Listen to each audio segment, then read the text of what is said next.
Hello there and welcome once again. We're coming to you live online and on air from Broadcasting House here on Nile Avenue. On sign language, it is Senyomo Yusuf and I am Rukiidi Kiijanangoma. Now, the Uganda Women's Network Executive Director, Rita Leka has called on the government to strengthen the justice systems to combat gender-based violence. She made these remarks while at an event organized to mark the 16 days of activism here in Kampala. We have more in this story. The 16 days of activism against gender-based violence have ended with a call to end violence against women and girls. The 2023 crime report shows that in 10,000 reported cases were for women when only 300 were for men. This calls for awareness to enable other cases to be reported.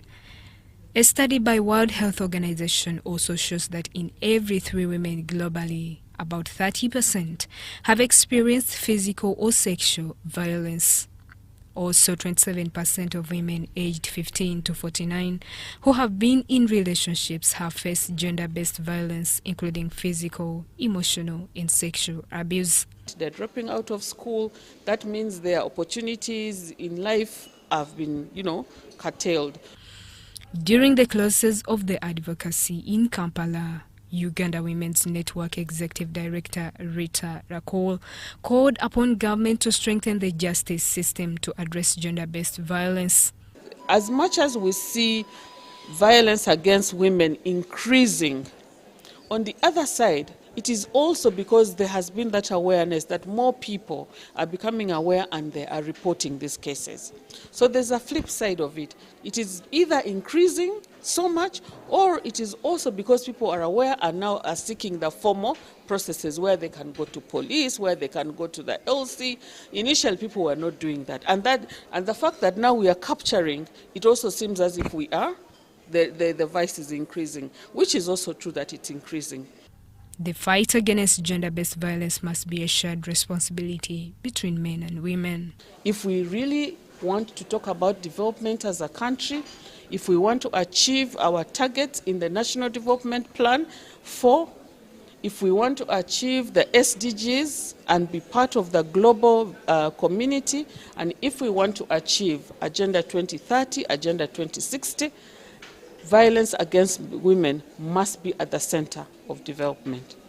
The head of the Child and Family Protection Unit at Uganda Police, SCP Maureen Atwaire, acknowledged that men are also victims of gender-based violence. The annual crime report of Uganda Police Force of last year, 2023, we registered over 14,000 cases of domestic violence. And we see that these cases continue to affect more women compared to men. Over 10,000 women were affected as a result, and we're only seeing 3,000 men that were affected. Australia's Embassy Head of Development and Cooperation also joined the call for stronger efforts in fighting gender-based violence. We must build inclusive systems, ensure justice systems are accessible, affordable, and gender-sensitive. And we must support survivors, provide trauma-informed legal services for survivors of violence and discrimination. This is not just a women's issue. It is a human issue. It is a societal issue. This year's 16 days of activism against gender-based violence aimed at raising awareness and advocating for action to end violence against women and girls. It means, therefore, that stronger legal frameworks and society responsibility will combat gender-based violence. Justine Nakami, UBC News.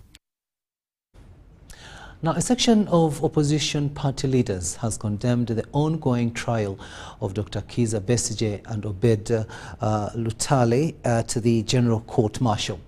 Led by the leader of opposition, Joel Senyenyi, They have signed a joint statement detailing 5 demands, including asking that the charges against the duo are dropped or else tried by the civilian courts. Dr. Besigye was recently extradited from neighboring Kenya on grounds that he and his friend Lutale Obed were found in possession of 2 pistols and other unlawful firearms and ammunition. The National Unity Platform Party President Robert Chagulanyi also signed the joint statement. The leader of opposition in Parliament, Joel Senyonyi, organized an engagement of different political leaders to voice their concerns over abuse of the existing legal framework. Senyonyi says the engagement was in spirit of solidarity with the fellow leader Dr. Kiiza Besigye and other civilians being tried under the General Court Martial. Because today it is Dr. Kiiza Besigye, tomorrow it can be any other of the leaders in this room, and that's why we are here today. Dr. Besigye and Obed Lutale are the latest known civilians facing the charges at the Makindye-based military court. They were arrested in Kenya and extradited to Uganda, allegedly suspected to have been found with firearms and ammunition, a move which most stakeholders have questioned. Kenya itself, I saw a few days back the public servant representing the Ministry of Foreign Affairs trying to explain this question, because there are so many questions in Kenya itself. And I saw him almost speaking Greek, because he was not able to come out openly to say whether the Kenyan government was behind it or not.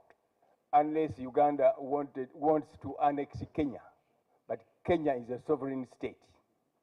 So when the chairman of the committee said that on the 10th you should come for mentioning what case which does not stand.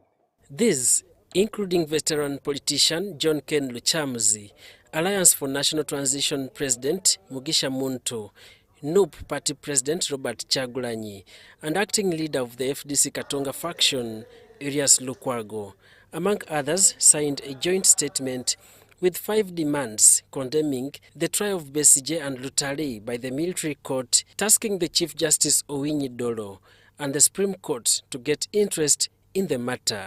We therefore jointly demand that Dr. Kiiza Besigye's charges and Haji Obed Kamalegeya's charges be dropped, and if they can't be dropped, let them at least be charged in a civilian court, because they are civilians.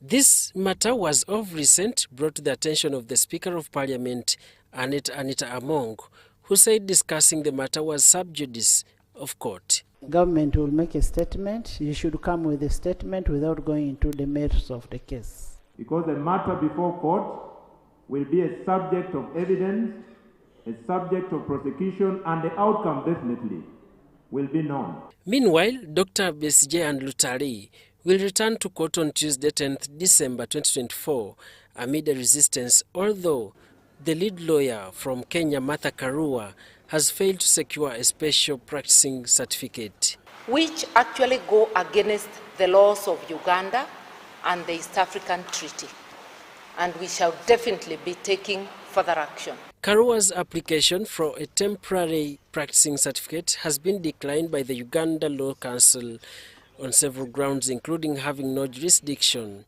to allow the free movement of legal practitioners to practice in the courts between Uganda and Kenya.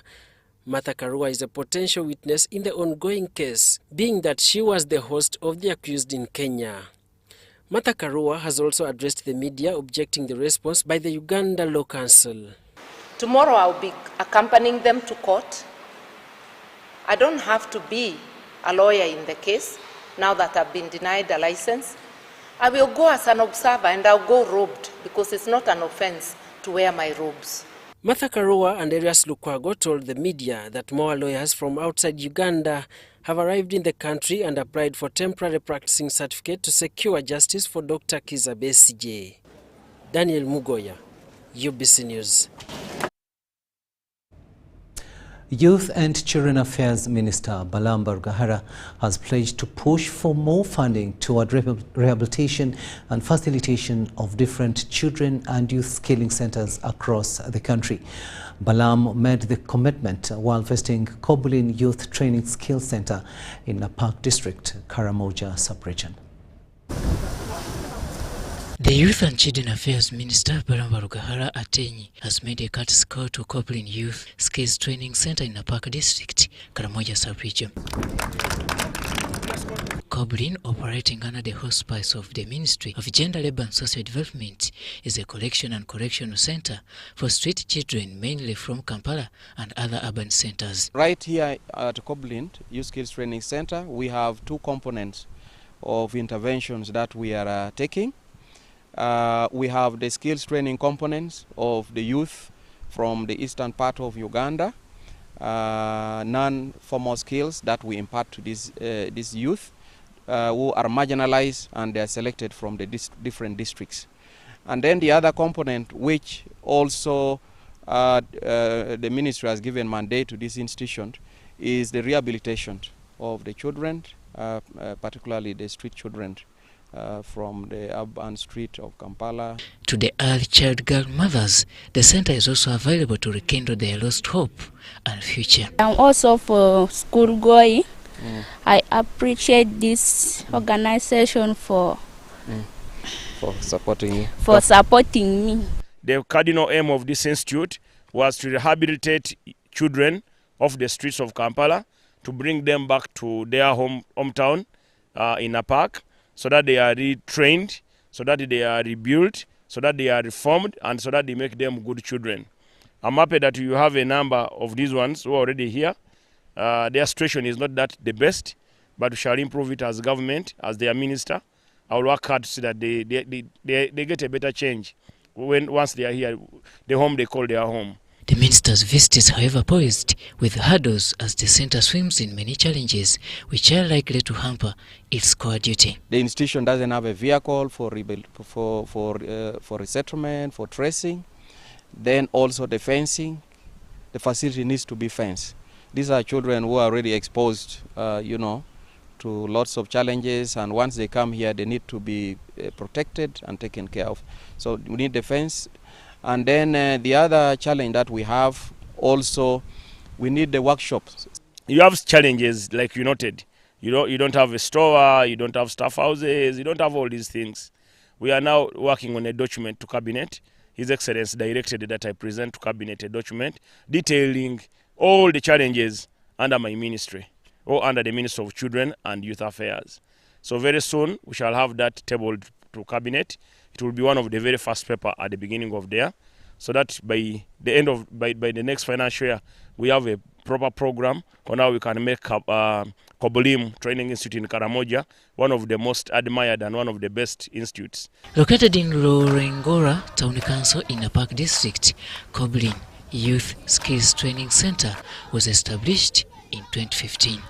Robert Onyang, UBC News. Now, passengers were stranded at various bus terminals in Kampala following police enforcement of the badge rule for bus drivers. The crackdown on bus drivers to obtain mandatory badges halted transport operations as drivers without badges rushed to obtain documentation before resuming work.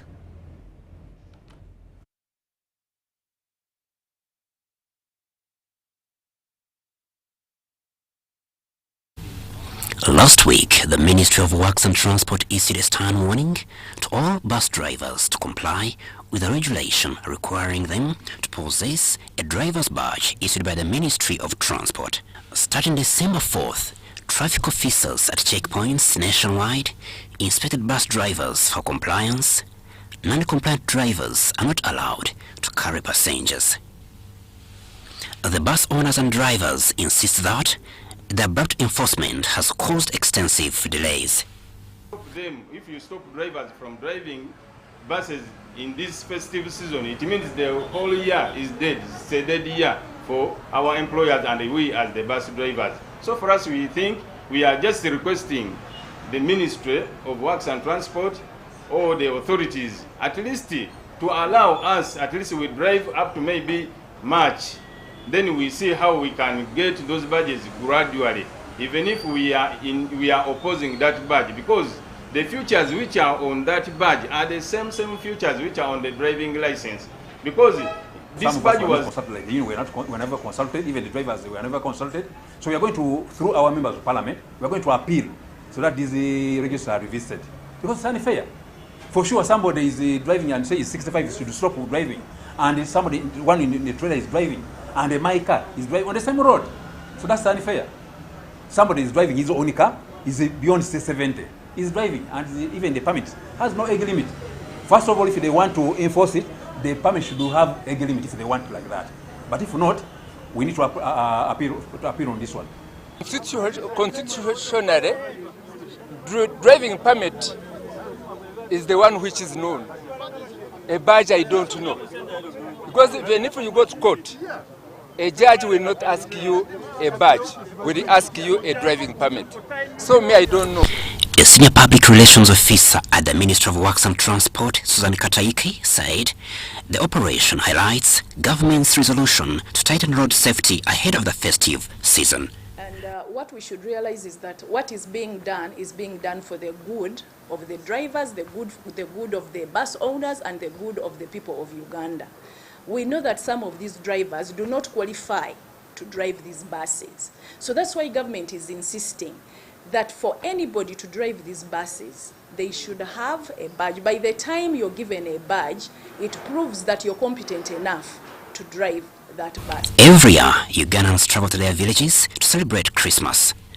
Buses remain the most popular mode of transport for travelers. Crispus Arinitwe, Wangira Clement, UBC News. 20 minutes after 8 in the studios of UBC TV. We'll now take a short break, but return with much more. Do stay with us.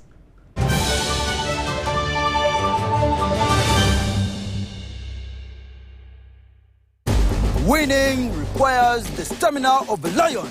But most importantly, it requires that you carry that water up the top of the hill. However, you must use a spoon. Take the water now. Go, run, climb up the hill in 72 spoons. Faster, go, go. Winning is hard, but with MTN Momo, it's easy. Simply pay or shop with Momo for a chance to win mobile money every day. Use the Momo app or dial *165*3#.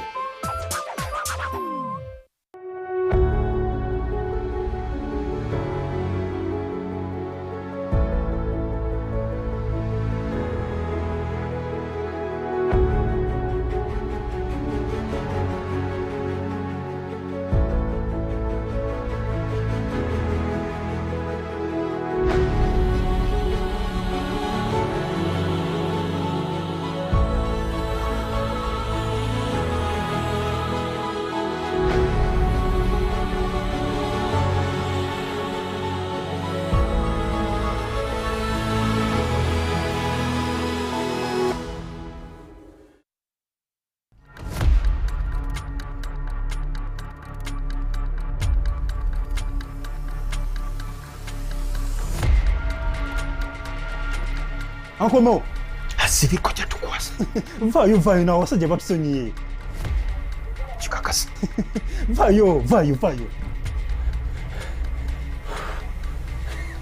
Government has done it. Uganda Revenue Authority has taken you off the burden of paying interests and penalties. All you have to do is to pay your outstanding principal tax to benefit from the waiver of interests and penalties that runs till the end of December 2024. Call us on our toll-free line or email services@ura.go.ug. Uganda Revenue Authority. Developing Uganda together. Step into a world of excellence, comfort and pride with Royal Foam Furniture, crafted to perfection right here in Uganda. We bring you state-of-the-art living room furniture and bedding products at affordable prices. Our wide variety of mattresses include orthopedic, pillow top, spring mattresses suitable for institutions like hotels, and many others for home comfort. With every piece telling a story of royal excellence, our products are built with the highest quality materials made to last. Experience royalty with Royal Foam Furniture, proudly made in Uganda, so buy Uganda and build Uganda. Visit our showrooms at Ginger Road, Chambogo Junction, Bukota Chisasi Road, and on Victoria Mall, Entebbe, on the first floor. You used to tell me that I don't make you happy. All that time you would be complaining.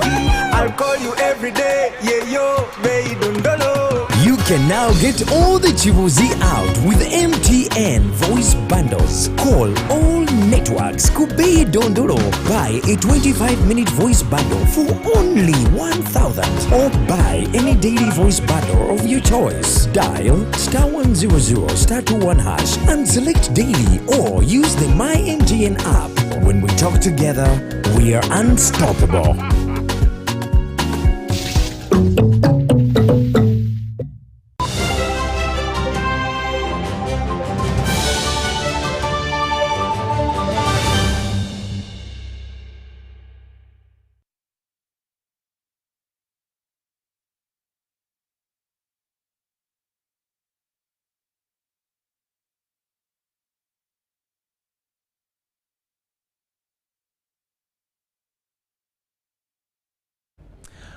Welcome back from that break, and this is News Tonight here on UBC TV. Moving on now, the Permanent Secretary in the Presidency Ministry, Haj Yunus Kakande, has directed resident district commissioners, their deputies and assistants to closely monitor government programs and hold accountable any leaders who undermine these initiatives. He was opening a retreat for RDCs, deputies, assistants and district internal security officers organized by the Ministry for Presidency in Mbale City. Haj Kakande was concerned over corrupt practices by some parish leaders which hindered the progress of government programs.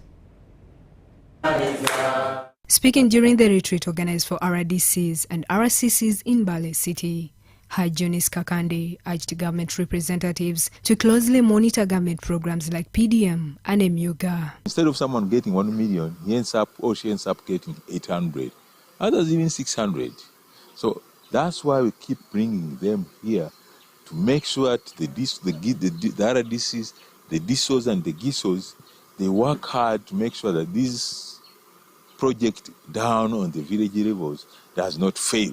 As heads responsible for supervising security within their jurisdictions, Haj Kakande tasked them to prevent demonstrations which could disrupt peace and economic activities. The whole of the RDC plus his assistant, who is the DISO, is to see that in the district there is nobody who is trying to cause insecurity, who is trying to cause unrest, who is trying to instigate others to go and start demonstrating.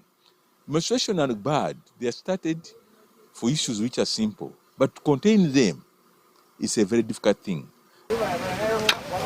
Bugisu sub-region recently experienced severe landslides in Bulambuli district, which claimed many lives and displaced others. Haj Kakande urged citizens to prioritize environmental preservation and reaffirm the government's commitment to mitigating the effects of climate change. Meanwhile, Hajat Fahera Mpalanyi Bosa, the Bulambuli District Resident Commissioner, also provided an update on the ongoing efforts to exhume bodies buried under the mud during the recent landslides. By today's 9th, we have retrieved 37 bodies, 2 from Silongo district and 35 from Bulambuli. By morning today, we have 35 bodies retrieved. It is really progress. The UPDF is doing us a great job in the excavation, and at least people are happy for what is being done on ground. For the people who are hesitant to relocate, I humbly request them to do so because it is for the good of their lives and their families. Mbale City Resident Commissioner Asumini Nasike said the retreat will enhance service delivery. Justine Nakami, Muhammad Yiga, UBC News. Now, news just in. The Prime Minister, Right Honourable Robin Nabanja, has assured investors from the United Arab Emirates that Uganda has vast investment opportunities for them to exploit. Nabanja was officiating the first Dubai Chamber International Forum at Sheraton Hotel, Kampala. The meeting is a follow-up of the business trip the Prime Minister made recently to Dubai, where she invited the investors to Uganda. Nabanja says it is important to take a moment to appreciate the achievements between our two nations.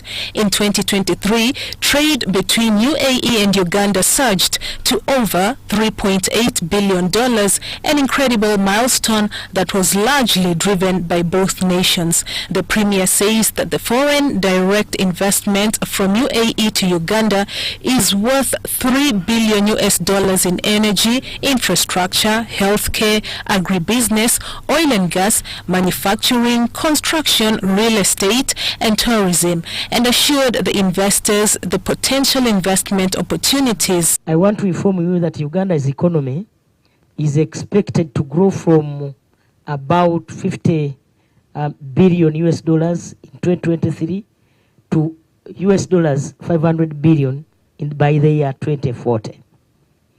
In conclusion, by the way, in the near future, when we team together, brothers and sisters, Uganda is going to be a developed country in the near future, by all standards, because Uganda is gifted by nature. Everything you see here is God-given. And so please come and invest in our country. Nabanja says that she is optimistic that the forum will achieve its main objective of facilitating dialogue between the Ugandan and UAE governments and the private sector from both countries to foster trade and investment. I call for greater collaboration as we move forward and urge all stakeholders, government officials, business leaders, private sector to embrace the vast opportunities that lie between Uganda and the UAE. We have the chance to build a lasting partnership that go beyond economic transactions and foster shared knowledge, expertise, and innovation. The president of the Dubai International Chamber says they are ready to further the collaboration between Uganda and UAE in trade and investment. To Uganda, the Pearl of Africa.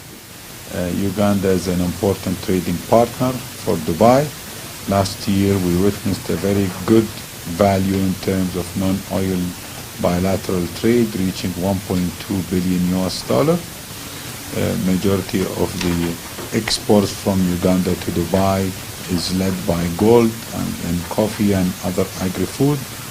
Haji Zake Wanume Chibedi, Uganda's ambassador to the UAE, says that Ugandans need to take up trade opportunities and cordial relationships to utilize the commercial hub in Dubai.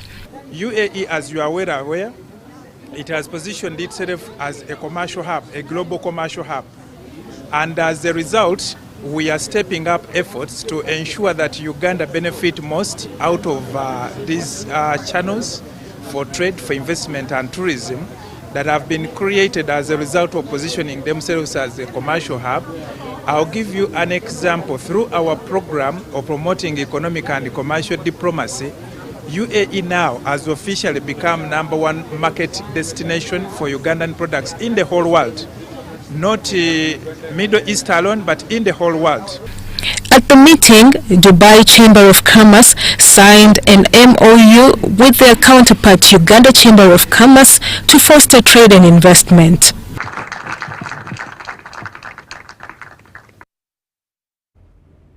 Let's have a look now at how the Ugandan shilling fared today against the following selected local and international currencies in our money market report. Brought to you by download the Wendy app from Google Play or App Store or dial *229#. Wendy Wanaoli.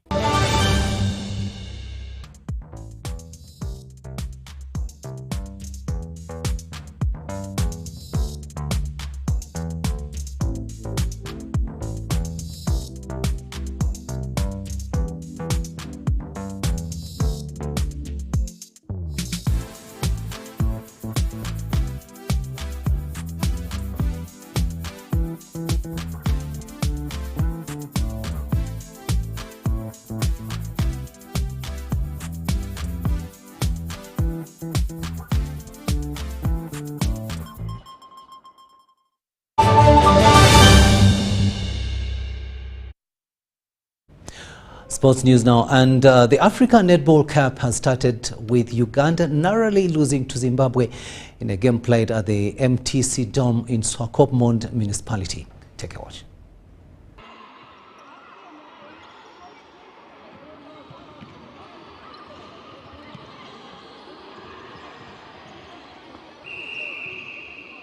Uganda's pursuit for a record-breaking fourth African netball title is off to a bad start, following a narrow 50-49 loss to Zimbabwe. The She Cranes led 14-11 at the end of the first quarter, but fell behind at 24-25 at halftime.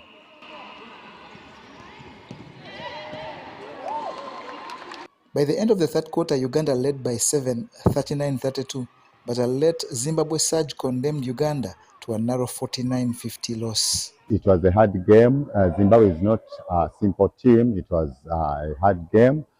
We didn't do well the first and the second quarter. Then we fixed up. We did well, very well in the third quarter. Yeah, but towards the last quarter in the dying minutes, that's when we lost it. Simply because we had so many changes because of the warnings. Because when they warn you for the second time, you are put out. But apart from that, we had still some mistakes towards the last 3 minutes, like the offside, like the delay. So it costed us so much. But we are focused. These are games. At times that is how it is. We are focusing on the next game. Uganda will return to action on Wednesday against Namibia. Zimbabwe celebrated this result for more reasons than one, because it was the first time in 10 years that they beat Uganda. And it's very unfortunate to your side that you lost, and we are very happy that we won. We made a history since 2014. I'm sure we're happy. In some of the other games played on opening day, Malawi beat Zambia 50-39, while South Africa outclassed Kenya in the ladies category. In the men's category, Eswatini edged Zimbabwe 49-45, while South Africa walloped Namibia. And that brings us to the end of this first edition of News Tonight. Thank you so much for having kept us company on sign language. It has been Senyomo Yusuf and I'm Rukiidi Kiijanangoma. But do remember that our next bulletin comes your way at 10 p.m. But up next here on UBC TV, it's the front bench with Joram Sonko, and we understand it's the Public Ministry Minister who is in the hot seat tonight.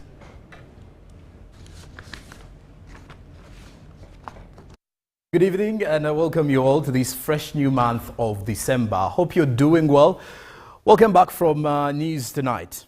I am Jerome Paul Sonko, and welcome to the front bench. Well, interestingly, last week we had the Public Service Commission, and today we have the full ministry coming here at the front. It is the Public Service Ministry that we are having tonight. And amongst the key things that we're going to be discussing is we are going to be underscoring the strategies for an effective human resource management in the public sector. What a conversation we are going to be having tonight. And my two guests this very evening are two of the drivers that lead the decision making within the ministry. So their role is to ensure that the ministry does not get off the highway. So be part of this conversation tonight. And of course, as we are looking at those strategies for human resource management within the public sector, we also need to understand what efforts is the government employing towards ensuring that the services that are offered by civil servants are up to standards, not only being effective, but also efficient.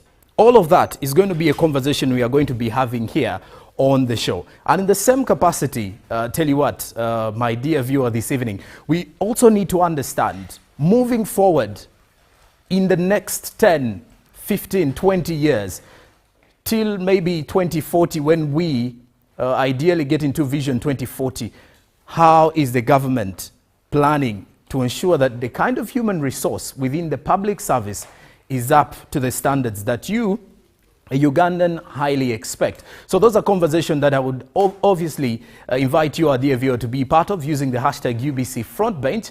And in the same capacity, share your thoughts and opinions in regards to what you think the government should do to ensure that the services that you are getting from the public service or from the public sector are worth it. You're a voter, and trust me, you really need to be part of this conversation. But that said, let me introduce the two guests that I have this very evening. First is the Honourable Minister of Public Service, who's joining us here on the front bench. This is Honourable Wilson Muruli Mukasa. A very good evening, Honourable. Thank you very much for joining us. Good evening to you, and good evening, dear viewers. Well, indeed, and it's a pleasure having you this very evening. And with him is the Permanent Secretary of the Ministry of Public Service, Mrs. Catherine Musingire. A very good evening, ma'am. Thank you for joining us. Good evening, viewers. All right, and with that, we're going to be having a conversation. Please do note that you can send your comments and opinions using the number 0709-602-592. Be part of the conversation, and if at all you do not have WhatsApp, you can as well send SMS, and we'll be getting direct into your questions, and in the same capacity, ask those questions that matter. Like I did forget, I almost said like I did tell you, but I did forget to remind you that here on the front bench, we engage your leaders as we address the concerns. Now, tonight, amongst the conversations we're going to be having, we're going to be talking matters recruitment in the public service or in government offices, inclusive of which we shall also be talking matters to do with the corruption within the entire process of getting yourself that job in the public sector. So join us at the front. Not only that, we shall also be talking salary disparities within the public service. So join us. But before that, our symbol of unity as we return with the conversations. Good evening.